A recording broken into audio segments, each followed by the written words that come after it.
And as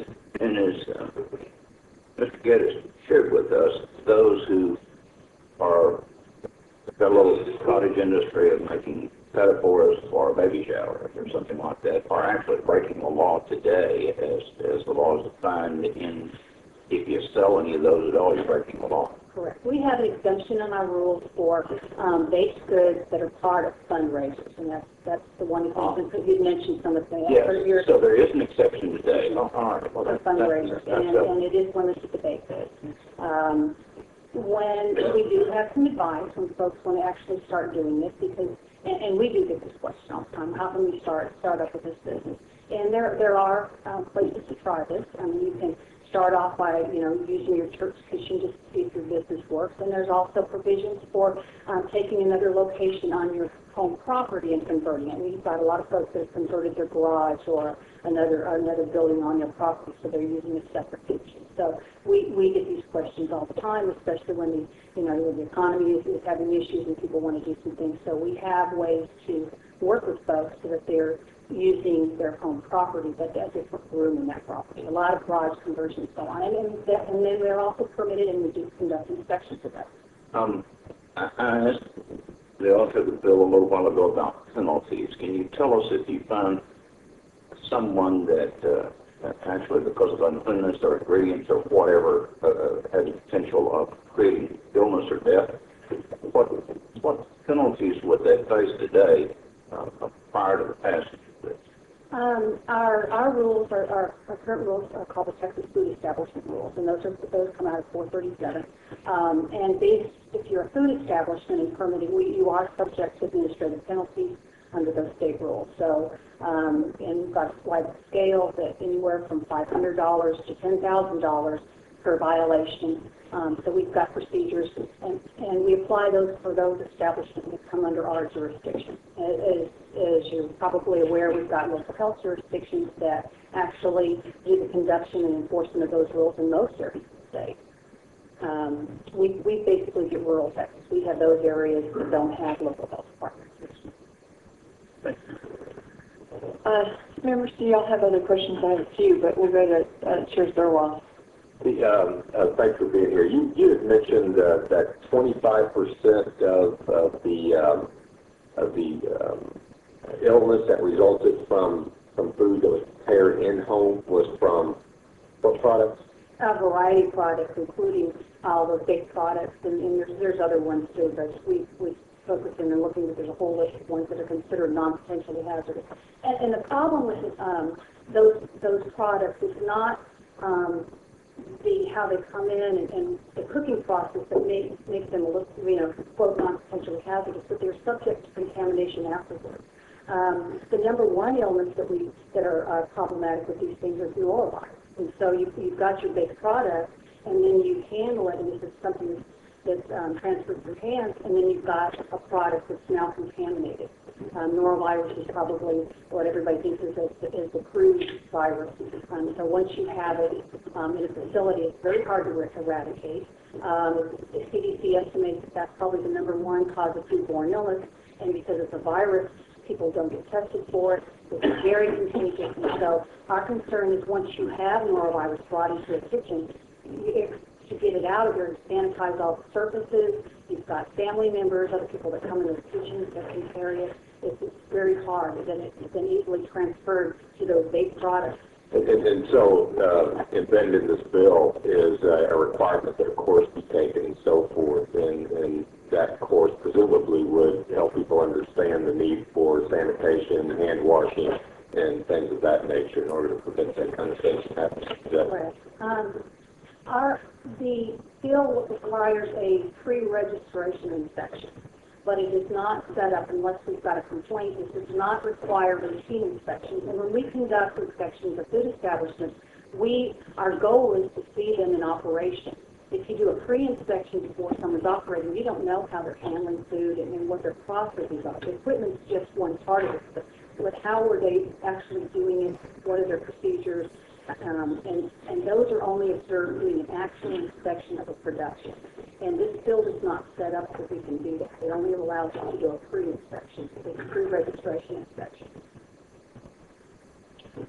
And that can occur how? How could they, the pre-inspection part, there's some authority for rulemaking in there? Right. It's the they get a registration fee, and so a part of that registration fee will go out and do that registration inspection. At this point, I don't know exactly what those rules are going to say, what we look like, because they are requiring us to draft different rules other than the current food establishment rules. So, I think Vice Chair Neshta has a question before he does. We're focusing on the 25% that may have been in homes, but the 75%, the vast majority, is in produced. I would imagine I'm going to read your report out of commercial kitchens. Mm-hmm. So it's an interesting.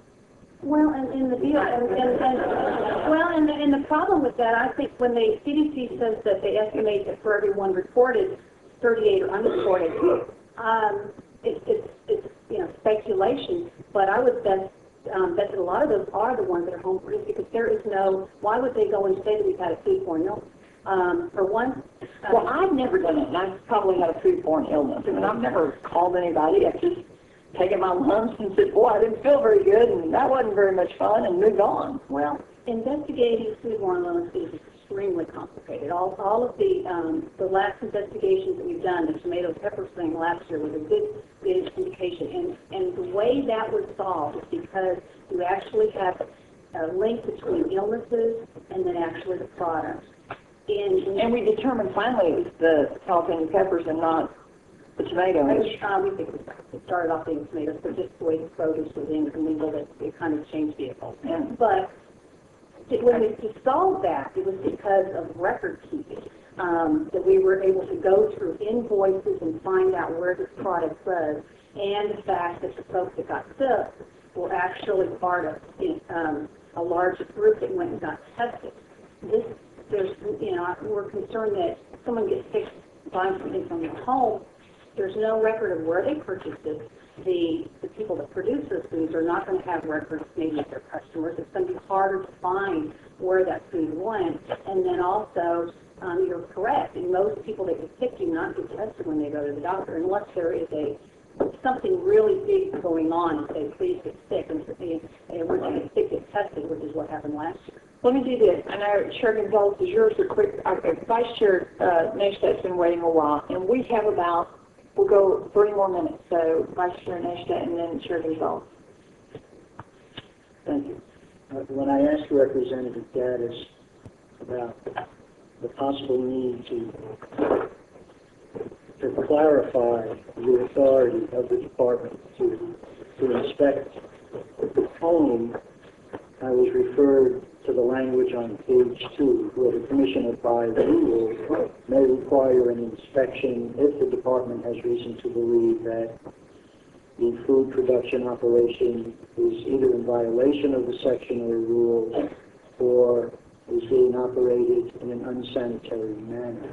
Do you think that gives the commissioner discretion to develop by rule a clear explanation or determination of the authority of the department? Do you think that the language gives you that flexibility, or do you think we may need to look at that?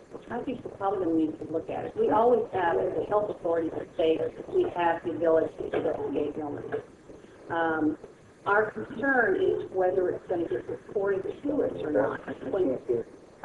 When folks think that they report an illness, I'm sorry, when we get calls for foodborne illnesses, people always think it's the last thing that they ate and when everybody gets sick. So it's oftentimes as we start investigating, it's not because of the lag time, it's not that last thing. So we are actually waiting until we get numerous reports to start putting these things together. I'm not sure that this is going to happen in this type of industry as home-based, because the customer base is going to be a little bit different. There's no requirement to keep inventory and records that we can go back and look at. So I think, and then also when you start investigating a foodborne illness with a food establishment, we go in and ask for all employees to be tested. Anybody who's possibly being in that facility, that's part of their obligation as a food employee. if this is going on in the home, are we going to start asking them to have their family tested? All of a sudden, you're looking at different criteria that's going to be a little bit more problematic. Or who else has been in there? If they had the football team come in because that's where they go and get their snacks after school, and then all of a sudden those folks have possibly brought in different, foodborne pathogens. Okay, I'm going to ask Vice Chair Nation, we're going to have to get, I know you have a quick question, Chair. Well, and my question is, isn't it better, though, that you know that these home bakeries are in existence and that you have a record of who's registered so that if you do have some kind of an outbreak, you can go and look at them, rather than right now not knowing who they are, and then there's an outbreak and you don't even know where to start. I mean, so wouldn't this actually help the department in terms of making sure you determine where an illness could possibly come from? Possibly, except for right now, they're correct. They're doing it against the regulations, and so when we get complaints, I mean, You just don't even know where to start then when you get a complaint. But this would at least give you a place to start, would it not? Ms. Marlowe, we're going to ask you to come back. okay. At this time, the Chair withdraws Committee Substitute House Bill 3282. We leave House Bill 3282 pending before the committee. As we discussed, members, we have to move to the floor. We will reconvene after the House adjourns. And members, if you would grab something to eat, we are going to have dinner brought in tonight and very sensitive to different food things, so it's going to be healthy. The Chair of Public Health is eating healthy these days. It's out of a commercial kitchen. We're now going to recess until the House adjourns.